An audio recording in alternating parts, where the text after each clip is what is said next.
Sejam todos bem-vindos a mais uma resolução de provas de concurso público. Meu nome é Marcelo Tomanique, sou professor e perito criminal da Polícia Civil de Minas Gerais. E por falar em Polícia Civil de Minas Gerais, a prova que nós vamos resolver é do concurso de perito criminal da Polícia Civil de Minas Gerais, de 2013. Vamos resolver a prova de criminalística, ok? Caso você não tenha a prova em mãos, o link aí na descrição permite que você faça o download da prova. Então faça isso antes de continuar no vídeo, que vai facilitar muito você acompanhar essa resolução, ok? Então vamos aí à nossa prova. Primeira questão da prova de criminalística diz o seguinte, a prova do tipo A, tá bom? Em relação às normas legais atinentes ao trabalho pericial, não é correto afirmar. Então, quer saber aí o que é que está errado. No caso que exija a atuação do perito não oficial, é obrigatório seu compromisso para o bom e fiel desempenho da atividade. Existem localidades que não têm peritos oficiais, né? Então o Código de Processo Penal permite que a autoridade policial designe pessoas para fazer o trabalho pericial. Agora, independente de ser oficial ou não, né, é obrigatório seu compromisso para o bom e fiel desempenho da atividade. Isso aí é óbvio para qualquer um, seja um perito oficial ou um perito ad hoc, que a gente fala. As partes legalmente admitidas nos casos que exigem a atuação do perito criminal poderão formular quesitos que serão a ele encaminhados. Também é correto. Tá? Muitas vezes, uma das partes envolvidas aí no caso, ela tem alguma dúvida sobre alguma coisa que é exposta no laudo pericial. Então, ela pode formular quesitos e enviar ao perito criminal, subscritor do laudo, para que responda esses quesitos. Quando a transgressão deixar vestígios, requerendo a atuação do perito criminal, é facultativa a realização do corpo de delito direto ou indireto. Isso é errado, não é facultativa. Tá? O Código de Processo Penal ele diz claramente que quando a transgressão deixar vestígios, é obrigatório o exame de corpo de delito, não podendo suprir a confissão do acusado. Tá? Então essa é a alternativa errada. Esse exame não é facultativo, ele é obrigatório. Bom, vamos ver aí a letra D. Em localidades onde não haja a presença do perito criminal oficial, o exame técnico será feito por duas pessoas idôneas que possuam habilitação técnica para realizá-lo. Isso é verdadeiro. A gente até comentou sobre isso aí na alternativa A. Tá? É a figura do perito ad hoc, o perito que é nomeado pela autoridade policial. Ok? Muito bem, vamos à questão 22.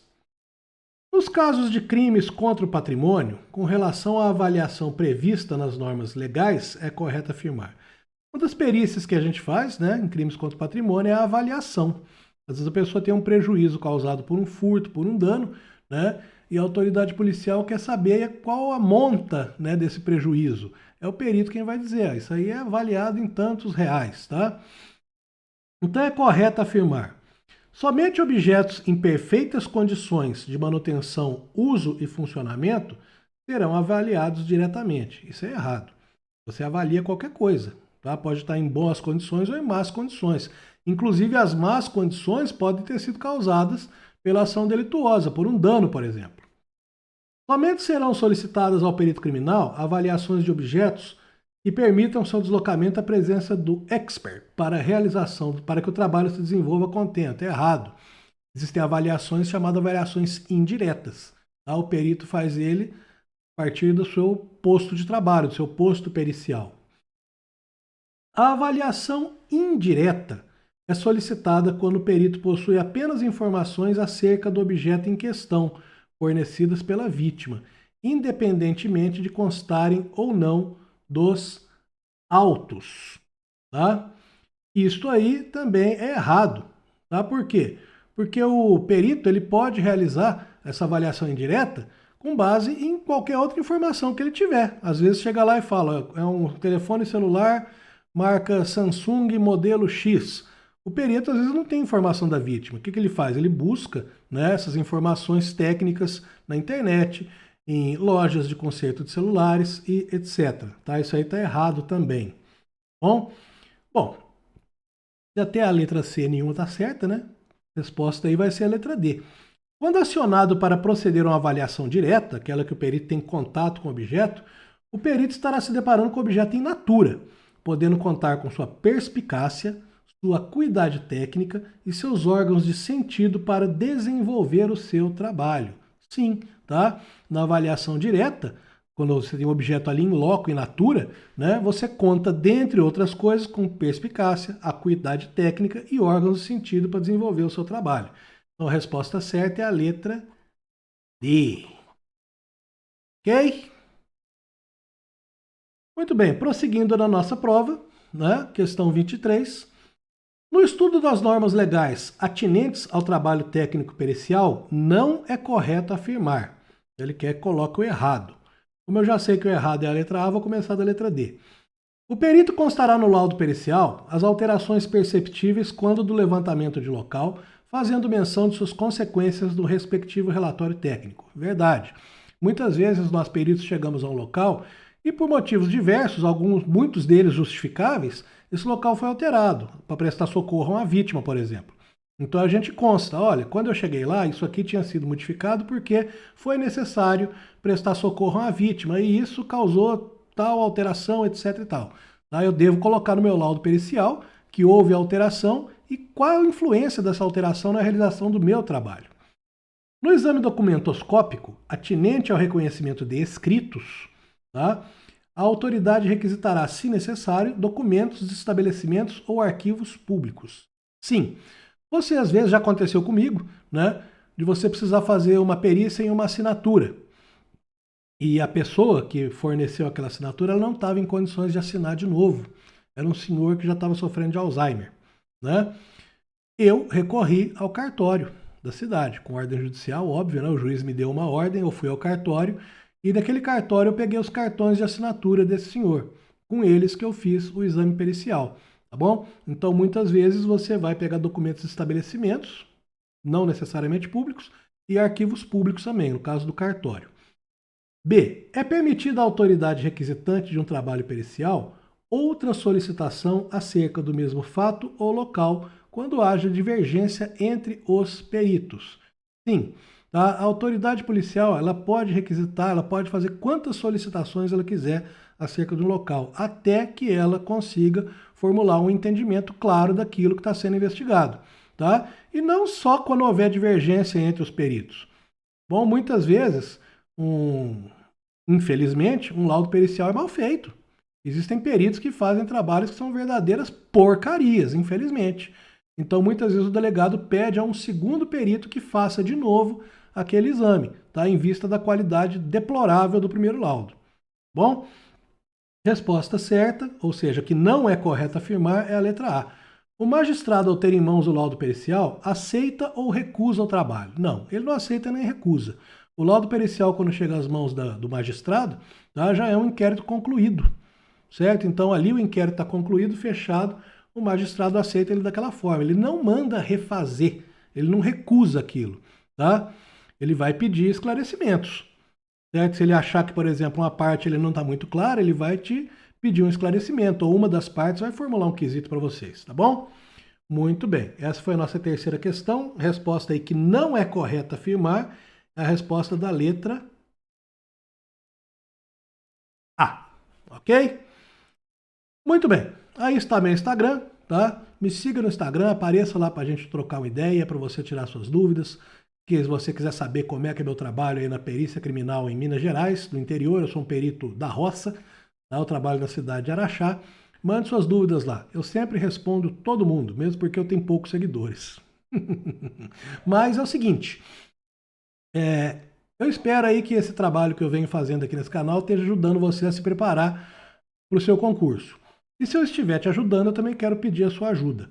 Tá? Eu quero pedir a sua ajuda no sentido de difundir esse trabalho, de levar esse trabalho a mais pessoas, tá? De manter esse canal funcionando, de cada dia colocar mais e mais provas resolvidas aqui para ajudar vocês aí nos estudos de vocês. E como é que eu vou pedir isso para vocês? Da maneira que todo mundo aqui no YouTube pede, pedindo seu engajamento com esse vídeo. Tá? Inclusive vocês estão ouvindo o cachorro latir, ele está pedindo a mesma coisa para você. Quem está latindo é uma cadelinha que chama Tina.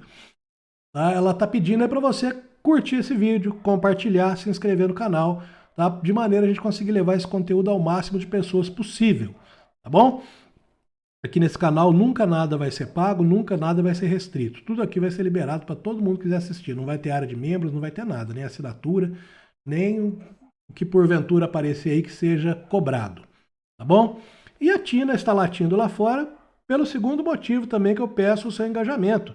A minha intenção é monetizar esse canal para arrecadar fundos para manutenção do abrigo de animais. Eu tenho aqui no sítio onde eu moro com a minha esposa. Nós cuidamos atualmente de 17 animais, certo? A despesa é bem alta e uma das maneiras que encontramos aí de aliviar um pouco essas despesas seria através da monetização de vídeos no YouTube.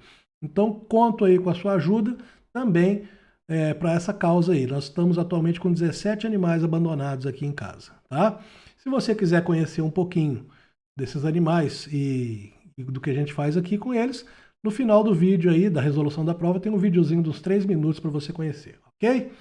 Então vamos continuar aqui, tá? Vamos para a questão 24. São perícias da área de crimes contra o patrimônio, exceto encontro de ossada. Não, encontro de ossada é um crime contra a pessoa, ou um crime contra a vida, certo? Ele não é um crime contra o patrimônio. O que são crimes contra o patrimônio? Letra B, constatação de danos, tá? Uma avaliação, que a gente já conversou com ela. Natureza e eficiência do instrumento de furto. O instrumento foi usado para furtar, né? Você utilizou uma ferramenta para arrombar uma fechadura. O delegado quer saber, essa ferramenta se presta, né, para arrombar essa fechadura mesmo? Então, você, perito, que vai dizer isso aí, tá bom? Questão 25. O estudo dos vestígios em um local de crime tem como objetivo, exceto, tá? Estabelecer a dinâmica do evento? Sim, através dos vestígios, nós peritos tentamos fazer uma descrição de como os fatos ocorreram, como o evento ocorreu naquele local. Tá? Então, através desses vestígios, a gente muitas vezes consegue recriar, né, o trajeto do autor dentro de uma residência, ou como é que foi feito a agressão a uma vítima dentro de um veículo, por exemplo. Certo? Toda essa dinâmica aí, ela é definida a partir da análise de vestígios. Trabalhar para a identificação da vítima, sim, nós coletamos fragmentos de impressão digital, impressões digitais, fluidos corporais que têm DNA, tá bom? Análise de câmeras que mostram imagens do autor, de uma vítima, tá bom? Letra C, reconstruir a cena do fato em apuração. Sim, através dos vestígios, muitas vezes também o delegado, que é a autoridade policial, solicita um exame de reprodução simulada, tá? Que seria aquele que a imprensa chama de reconstituição do crime, tá bom? Porém, o nome correto é reprodução simulada.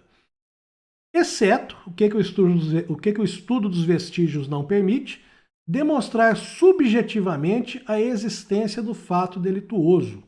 O perito não trabalha com nada que seja subjetivo, tá bom? A perícia trabalha apenas com fatos, com elementos objetivos, tá bom? Elementos subjetivos são obtidos aí pela equipe da investigação, pelos investigadores, escrivães, delegado. Certo? Muito bem. Questão 26. Agora é o correto. O correto que se afirma em são vestígios voláteis, gasolina, bactérias e thinner. Volátil é aquilo que evapora. Gasolina evapora? Evapora. Bactéria evapora? Não. Tá? Bactérias não evaporam, não são voláteis. Bactérias sobrevivem muitas vezes em condições extremas. Bom, thinner evapora? Evapora. São vestígios duradouros, dentre outros. Ossos? Sim. Né? Basta ver que a arqueologia encontra ossos aí de milhares de anos. Álcool? Não. O álcool é volátil. Ele evapora. Minerais são duradouros? Sim. Letra C. No local de crime, vestígio é a alteração do ambiente relacionada com a ação criminosa, excetuando-se seus autores. Errado, tá? Você encontra vestígios na vítima também, não só a alteração do local. Você está no local de crime, nesse local de crime existe uma vítima. Você encontra vestígios na vítima. Lá você pode encontrar resíduos, você pode encontrar marcas, tá? Tudo isso aí numa vítima, não só alterações do ambiente onde ocorreu o crime. Correta é a letra D. As investigações criminais se relacionam com pessoas ou com coisas, mas somente as pessoas cometem crimes e o fazem invariavelmente através de instrumentos. Exatamente. Uma faca não comete um crime. A faca é um instrumento para o cometimento do crime por uma pessoa, tá? Então, objetos não cometem crimes, apenas as pessoas o fazem. E, às vezes, utilizando objetos, tá? Ou instrumentos. Então, a resposta certa é a letra D. Percebam que essa prova aqui é uma prova que ela não está difícil, mas ela é uma prova que tem muito assim, é correto, não é correto, exceto. Então, é uma prova que ela exige atenção, tá? Para você não sair fazendo ela na pressa e sair marcando a alternativa errada. 27. O perito criminal obtém os vestígios e as evidências físicas, exceto, olha o que eu falei, exceto. Vestígios da vítima, já falamos sobre isso. Do oitivo das testemunhas? Não. O oitivo das testemunhas é a análise subjetiva.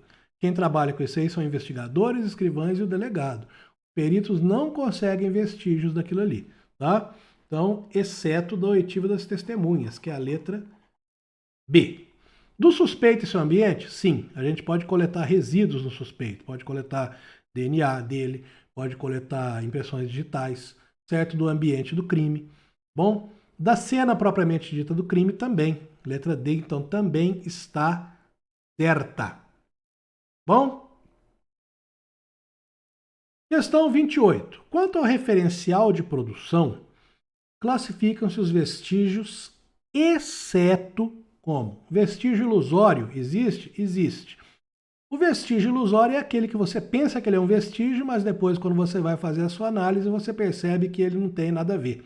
Tá? Eu, por exemplo, eu chego no local de crime, tá? Eu saio fotografando, recolhendo, catalogando tudo que eu consigo. Tudo aquilo que eu acredito que vai ter interesse para apuração. Porém, algumas coisas dessa aí, né, poucas coisas, felizmente, elas não são vestígios. Eu fui iludido por aquilo. Eu achei que era um vestígio. Não é um vestígio. Tá? Então aquilo é descartado depois numa análise mais assim apurada, né, da cena do crime. Tá bom? Você não tira conclusões da cena do crime. De forma alguma, você não deve fazer isso. Você não deve tirar conclusões na cena do crime. Tá? Existem peritos aí que são vaidosos. Vai no local do crime, já tem um repórter, o perito já sai falando tudo o que aconteceu ali. Né? E isso é um perigo. Por quê? Ele pode ter acertado? Pode, mas ele pode ter errado. E aquilo ficou registrado. A imprensa divulgou aquilo, difundiu aquilo. Como é que você depois entrega um laudo pericial contradizendo aquilo que você falou para a imprensa, para todo mundo? Tá? Então, muitas vezes existem vestígios que são ilusórios. Eles, na verdade, não são vestígios. São coisas que você pensou que eram vestígio. Vestígio forjado, sim. Tá? Uma cena de homicídio que é forjada para parecer um suicídio.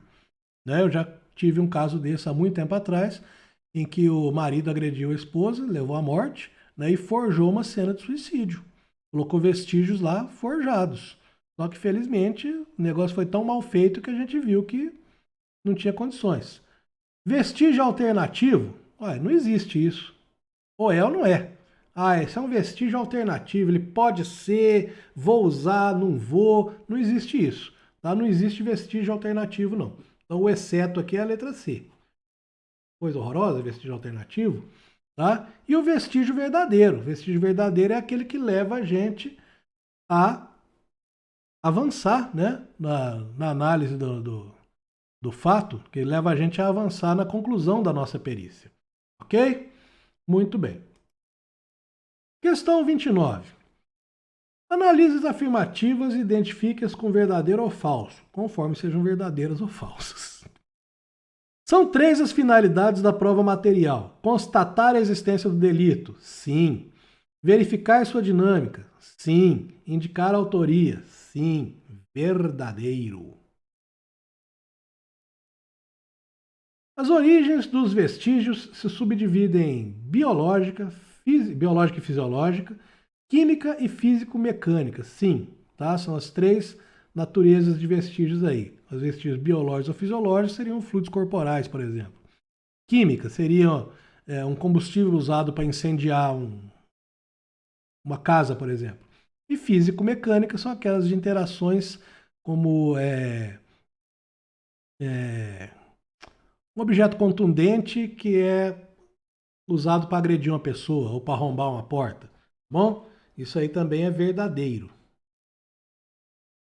Nem todo material que for encontrado em local de crime ou mantiver qualquer relação com o fato delituoso estará sujeito ao exame pericial. Nem todo material que for encontrado em local de crime. Olha, se o material for encontrado em local de crime, ele vai ter que passar por uma análise pericial, mesmo que futuramente perceba-se que ele não tem relação nenhuma. É o que eu estava falando na questão anterior do vestígio ilusório. Você vai lá no local de crime, você encontra um material ali, você vai descartar aquele material. Ah, não, estou olhando aqui, esse material aqui eu não vou levar ele para fazer perícia, não. Isso aqui não me interessa, não. Não. Tá? Você vai passar pelo seu exame pericial todo o material que for arrecadado em local de crime ou que tiver relação com o fato. Tá? Então, todo material que for encontrado em local de crime ou mantiver qualquer relação com o fato está sujeito ao exame pericial. Então, isso aqui é falso. O exame de um local de crime qualquer se divide em duas etapas. O exame local propriamente dito e exames laboratoriais. Sim, tá? Isso é verdadeiro. Bom, por quê? Você tem o exame do local, tá? Houve um homicídio na casa no endereço X. Você vai lá, faz o perícia daquele local. Lá tinha umas manchas de sangue. Você vai lá, recolhe aquele sangue, aquela amostra daquele sangue, tá? E você envia ao laboratório. Para quê? Para você ver primeiro se é sangue humano. Segundo, para você ver se esse sangue é da vítima. Para ver se não é da vítima. Para um eventual exame de DNA, um futuro exame de DNA, se você tiver uma amostra para fazer comparação, tá bom? Então você tem exames periciais de local e exames periciais de laboratório, certo? Então nossa sequência correta aqui é a letra B, certo? Próxima e última questão, olha que prova rapidinha, tá? Questão 30. Sobre o contexto geral do trabalho pericial, é correto afirmar. Correto agora, hein? Vidros, metais, graxas, vômito e tecidos são considerados substâncias não biológicas. O vômito é biológico. Está errado. B. Sangue, saliva, esperma, fibras, fezes e urina são considerados substâncias biológicas. Não, as fibras podem ser fibras sintéticas. Tá? C. Mancha é indício que se apresenta sob a forma de crosta aderida a uma superfície, suporte. Sim, tá? Cuidado, crosta aqui não quer dizer que seja sólido.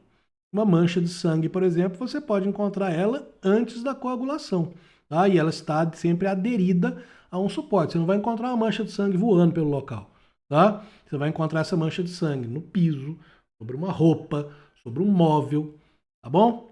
Então esse aqui é correto.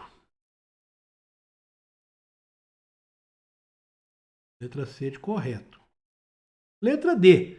Várias são as impressões humanas constatadas no local, dentre elas digitais, dos dedos, palmares, da palma da mão, plantares, da planta do pé, ferruginosas, isso aí só se o crime foi cometido pelo homem de ferro, tá?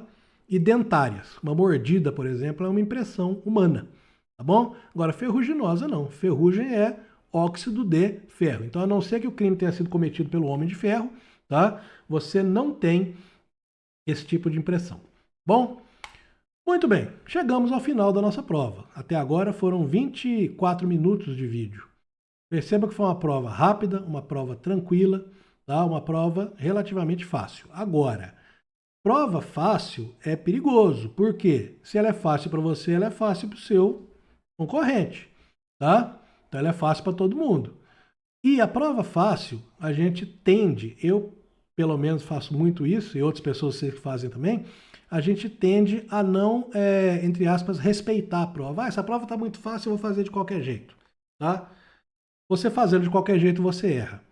Uma frase que eu sempre, se você já viu vídeos meus e vai continuar vendo, você vai ver eu falar várias vezes. Uma frase que eu ouvi de um professor de português. Você nunca tropeça numa pedra grande, você desvia dela. A pedra que te joga no chão é a pedra pequena, é ela que vai fazer você cair de boca e quebrar a dentadura. Bom, então muito obrigado a todos vocês que acompanharam esse vídeo até aqui. tá? Mais uma vez, peço aí o seu engajamento com o vídeo, para que a gente possa levar mais desse trabalho a mais pessoas o máximo possível, certo? E também para arrecadação de fundos aí para o nosso abrigo de animais, tá bom? Então até uma próxima prova e desejo muito sucesso a todos vocês. Tchau! Eu espero que esse canal esteja sendo útil, esteja te ajudando a conquistar o seu objetivo de conseguir uma aprovação na universidade ou em um concurso público. E eu venho agora também pedir a sua ajuda, tá? Venho pedir a sua ajuda curtindo o nosso vídeo, compartilhando, inscrevendo no canal, produzindo engajamento no nosso canal, para que a gente consiga monetizar esse canal e arrecadar fundos para a manutenção de um abrigo de animais abandonados que é mantido por mim e minha esposa. Esse abrigo se chama Almial, fica na cidade de Betim e atualmente nós cuidamos de 17 animais.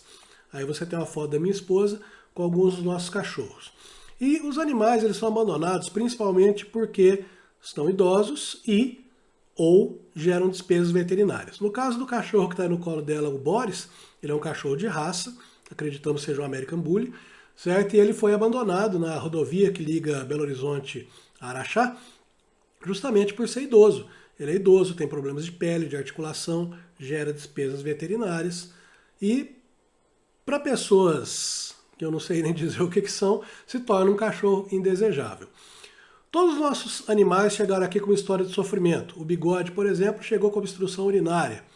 Foi colocado na rua. A despesa dele ficou em R$7.000.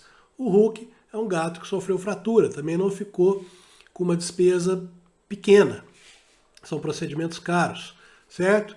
E a Belinha, por exemplo, foi atropelada.